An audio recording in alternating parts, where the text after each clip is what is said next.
Subject to availability. Offer ends 24th of December 2020. You've been given the I'll never use it stocking filler, and plenty of those. You bought me this last year gift sets. You don't want to be that gift this Christmas. So, surprise your loved ones with a letterbox arrangement from Zing Flowers. Find the I absolutely love it's present that won't be regifted. Zing Flowers. Amazing every time. Hi! Just dropping off a few presents for the kids. A few? It's doorbell season, so get ready for all the festive deliveries coming your way with the Ring Video Doorbell. Emery, got a big one today. Oh, great. Can you leave around the back, please? Ring lets you see, hear and speak to whoever's at your door from anywhere, right from your phone. Hey, we just bought you a few things. Be there for every moment with the Ring Video Doorbell. For great festive savings on selected devices, go to ring.com and major retailers today. At Filippo Berio Olive Oil, our master blenders never stop until they find the perfect flavor worthy of our founder's signature that you will still see on every bottle. Filippo Berio, his signature, our promise. Find us at your supermarket today. Nick from Laurie at Breakfast on LBC. Call 0345 6060 973.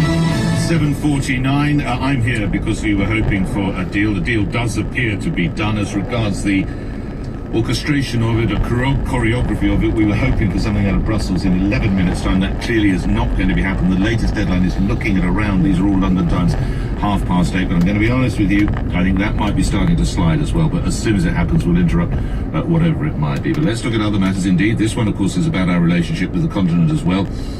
Lorry drivers who tested negative for COVID have now started boarding ferries at Dover as the border has been reopened. At its peak, it's thought more than 4,000 lorries have been parked up in Kent. Well, he didn't go by lorry, he went by car. OBC's man in Dover, Alex Stevanovic, joined us now. Did you reckon about 4,000 or so? What are the numbers that you heard, Alex? Good morning. Yes, I've been hearing numbers into the thousands, Nick, some up to 6,000. I'm not sure anyone really has a particularly accurate figure, but as I speak, vehicles are making their way into the port, coming down from one of the link roads that comes into Dover from the north. The police officer has told me they're relieving some of the pressure on that side of the port first. Those are trucks that are coming in from Manston, or those that have been stuck on parts of the A2.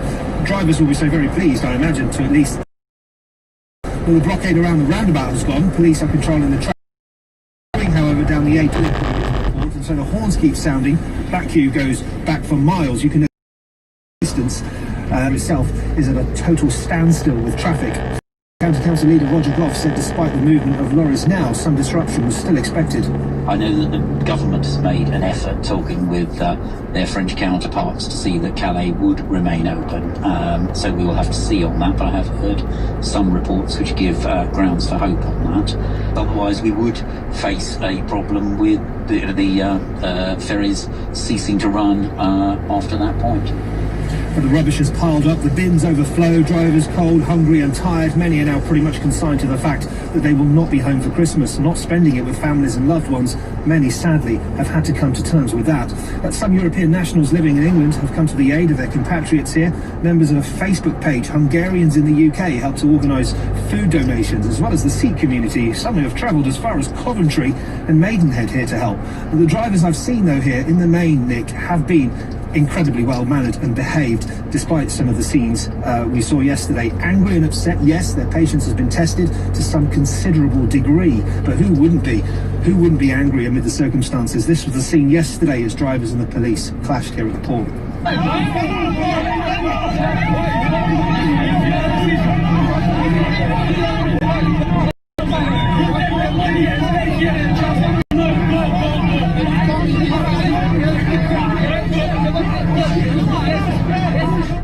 I mean, look, Nick, most people who drive a car 10 minutes into rubbish. That was how I reacted, Alex, when I was phoned by management yesterday to told I was coming in today. Carry on, well, Alex. You know, 10 minutes, you think this is rubbish, 20 minutes, 30, you get agitated perhaps, then an hour, maybe two, if you're unlucky, you're tearing your hair out. But 3 days, little food or water, no porter cabins, you're tired. You can imagine how disheartening it is, but there is light at the end of the tunnel. This will take days to clear, and the council is once again reiterating that trucks who are not already in Kent should not travel here. Alex Stevanovic reporting from Dover for LBC. Light at the end of the tunnel, even light at the end of the ferry as well. Good luck to those men and women, I know, absolutely. But sadly, bear in mind, a lot of mainland Europe celebrates Christmas on Christmas Eve. A lot of those men and women are not going to be around their family table, unfortunately, on Christmas Eve. It's like that movie, isn't it? Planes, Trains and Automobiles. It's only Thanksgiving Day. Let's get your views on this. James, you're in Fulham, and you're in a sort of related industry, is that right? You're in imports or exports, is that right? Good morning to you, sir. Good morning, Nate. Yes, I am. I've been in the seafood industry for probably about 7-8 years now, and I worked at every level. So everything from import and export to supporting London and the UK's top restaurants, and also recently, of course, with COVID, we've also delivered to people's homes for the last sort of Get yourself a coffee as well. Get yourself a coffee, because there's 3 areas I want to talk. I want to talk about COVID, I want to talk to you about Dover, and I also want to talk to you about fish as well. Just a little more background then. Do you mind my asking, what sort of seafood is it you import, I assume? What do you actually do? So when we started the company, we had a focus really on native seafood, and that was the most important thing for us. So we went right across the country, and we wanted to explore the industry, and essentially right down from sort of St. Ives right up to Peterhead, we found a whole bunch of fantastic smaller and mid-sized companies to support us, so we could get those products directly into the restaurants mainly in central London, the premium ones. So what are you bringing in then, James? So at the moment, what are we bringing in from Europe? Yeah. Yeah, so a whole bunch of stuff. So many of the things, for instance, and we've literally just brought something that is quite relevant, our conversation this morning, because on Monday we had a pallet of I think Sinclair oysters coming, supposed to come across from France, of course. What is the lifespan once in transit from being caught or harvested? How long have you got to get an oyster onto a diner's table? Wow. Well, this is the amazing thing about the seafood supply system and supply chain in the world. It obviously has to be the fastest out of pretty much anything. Probably only just behind blood and urgent medical, basically. But if it leaves France on a Monday afternoon, it will be with us in London on Tuesday morning, ready to. And how long can it sit in a refrigerated truck? If it has problems, how long can it sit in a refrigerator? You know, let's be candid. How long before it goes off? Yeah, so I mean, for regular product, you're talking a couple of days, so it's very time sensitive, very time sensitive. Let me ask you this, I'm sorry to hold it, but so there's about 5,000 trucks that were going out of the UK onto some of those might have had some kind of fish on them or whatever. Your question, I can see where it's going. Yes, and a lot of that stuff was spoiled. Right. Obviously, we're quite lucky because our trucks were just about to leave France when we saw this news, so we had to make a call. So luckily they stayed there, but you're 100% correct. Got it. If the trucks were stuck in that traffic as part of this or part of any no deal or anything like that, of course those products would spoil. And of course I know the government said they would be able to come and pick urgent pallets up or urgent lorries out of the system, but of course in reality with 4,000 lorries not going to happen yet. Okay, so you've woken up this morning or you went to bed last night as a businessman who deals in this, hearing that a deal is on the way, which hopefully means you're going to be able to get your oysters in. And are you celebrating the fact that you've got a no deal? Might mean you have to work through Christmas if you celebrate Christmas. How are you feeling, James? Well, to be fair, I've been working through Christmas anyway, because you know the at-home market's been absolutely booming at the moment.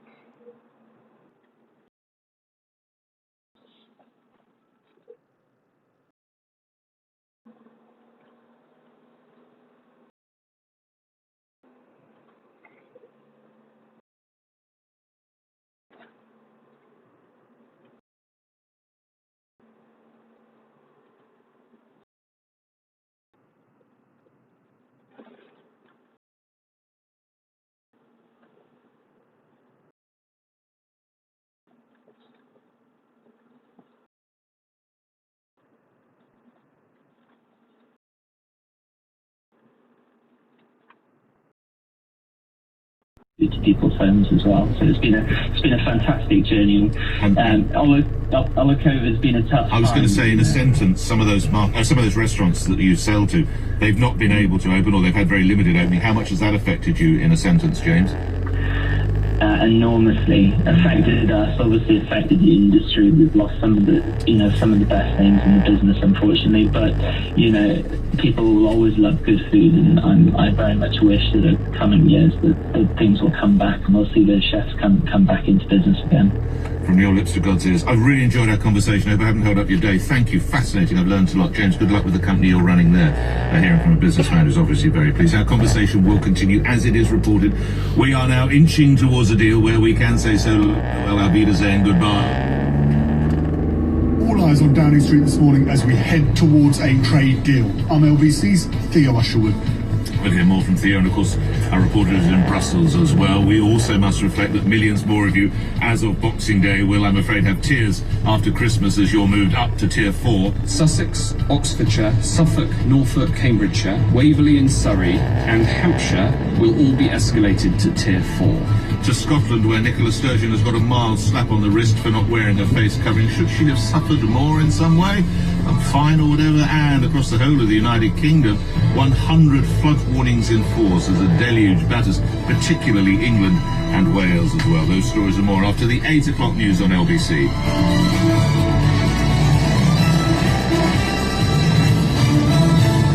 On your radio, on Global Player, and Play LBC. leading Britain's conversation. This is LBC. From Global's newsroom at 8 o'clock.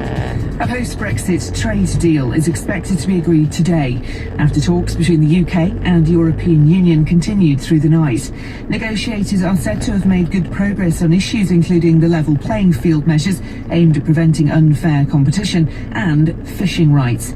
Our political editor Theo Usherwood says some hardline pro-Brexit Tory MPs will not be satisfied with the expected terms, though. So from January the 1st, it will be 7 or 8 years before EU fishermen can stop fishing in our waters. Now, the EU's opening position was 10 years, as I said. We were hoping for 2 or 3 years. And so it's not quite meeting in the middle. And that's led to many people saying Boris Johnson hasn't quite delivered that, and he's given in to what the EU has demanded.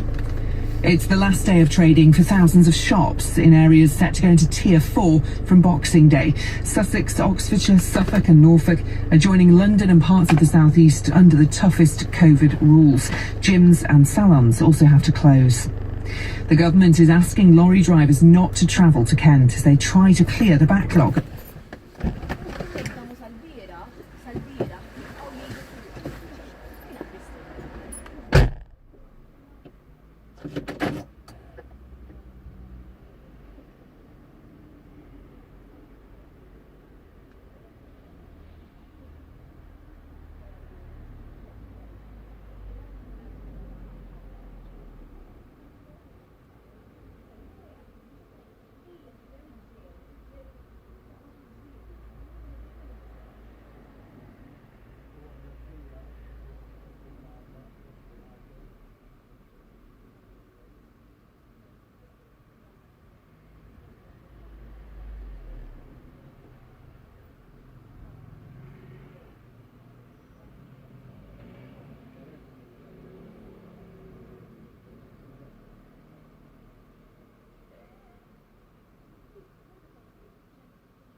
and you turned out in vast numbers, of course, on that date, after probably one of the most divisive political campaigns the nation has ever witnessed.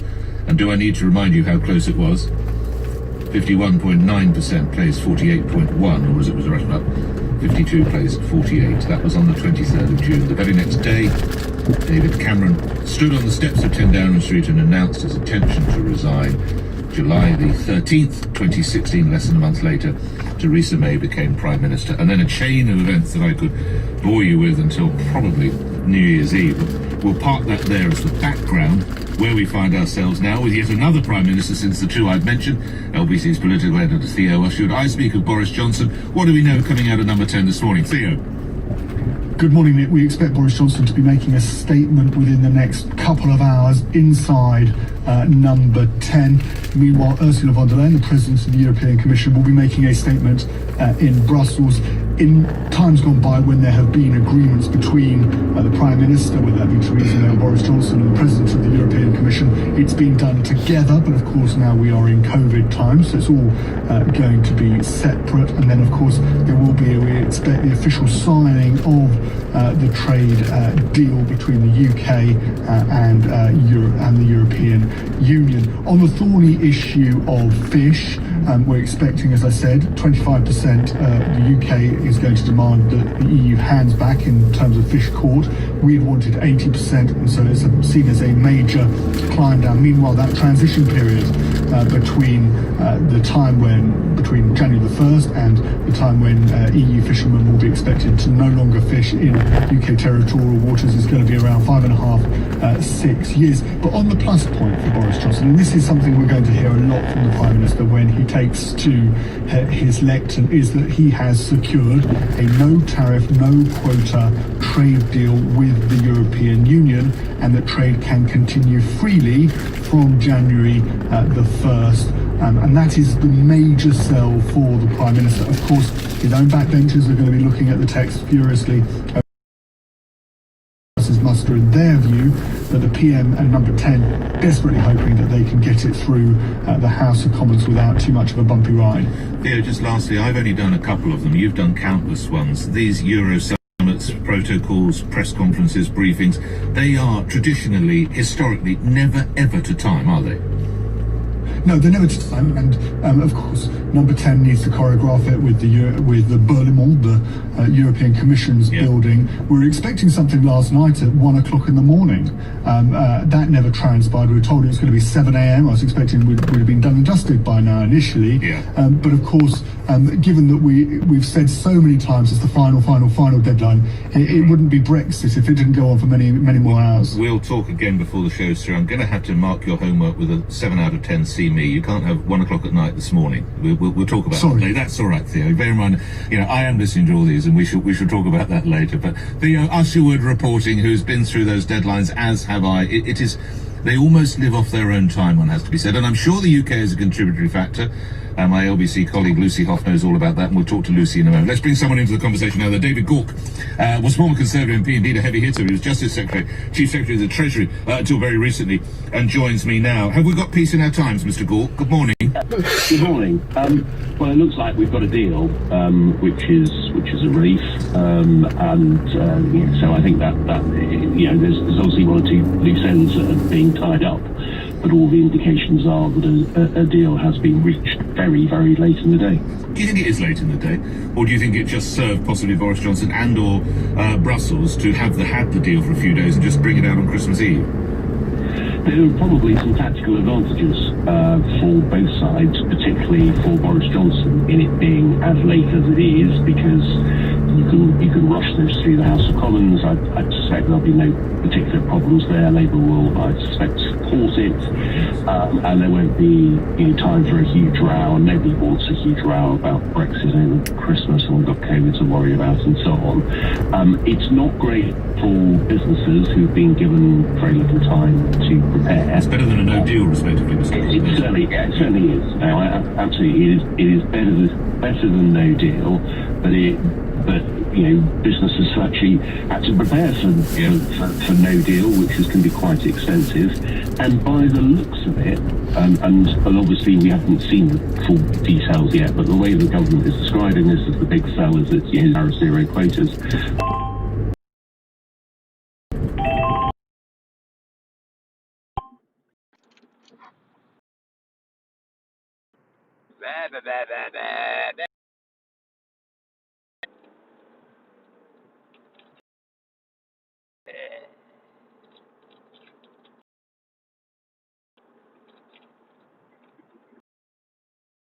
Was going to, mate, but unfortunately he failed to answer him. What, for all that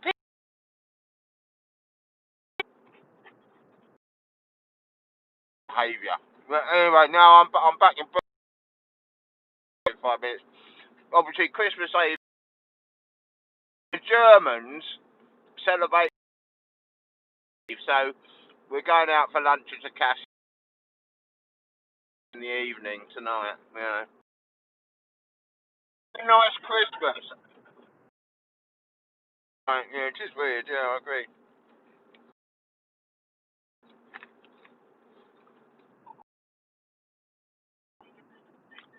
Oh yeah, what happened?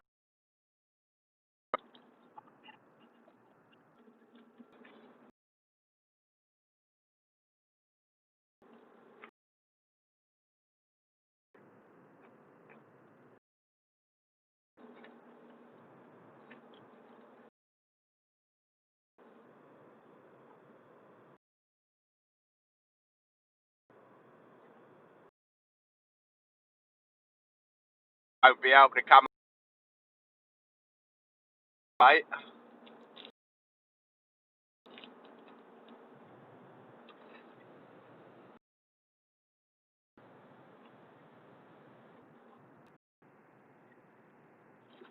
Nah, but you're still high risk because of age.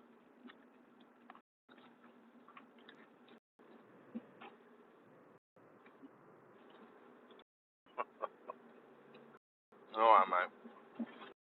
I'm just getting in the door, mate. I'll speak to you after Christmas. Yeah, that's it, buddy.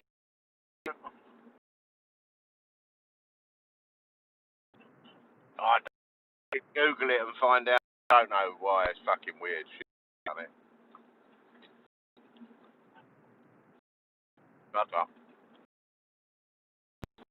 So that's where things stand here. It is moving towards a finishing line, but we are a little way from it yet. Fascinatingly. Yes, indeed, concerning fish. Still a confusing place to be. Lucy Hoff, thank you. Lucy, we might speak again in the next hour. Lucy Hoff reporting for LBC from Brussels. We'll come to your reactions. Joe, you will be the first call. I'm sorry, it's a busy morning. We will come to that.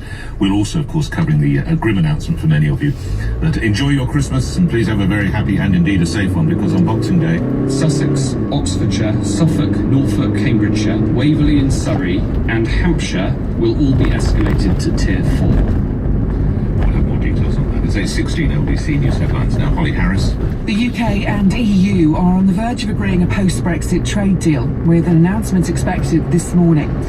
A major incident's been declared in Norfolk, where fire crews received almost 300 calls reporting flooding overnight. A travel ban from South Africa into England comes into force in the next hour to try to contain the new strain of coronavirus. The weather, showers for most parts, heaviest in the east and feeling cold with a high of 6 Celsius. LBC Travel, I'm Joanne Webb. In Kent, the M20 remains closed westbound between junctions 9 at Ashford and 8 at Leeds Castle. Then the M20 is closed eastbound all the way from junction 7 at Maidstone to 13 at Folkestone, and there are severe delays in Dover. In Cambridgeshire, the A1 is closed northbound between the A1M junction and Wansford at the A47 after an accident. Lots of roads are closed because of flooding, including in Herefordshire. The M50 is closed both ways from the A40 and the M5, and in Gloucestershire, the A40 is closed in both directions. At Gloucester, it's closed up to Huntley. LBC. At Morrison's this Christmas, our fresh whole British turkeys are only £3 a kilo, and our British turkey crowns are £7 a kilo. Morrison's, baking Christmas special.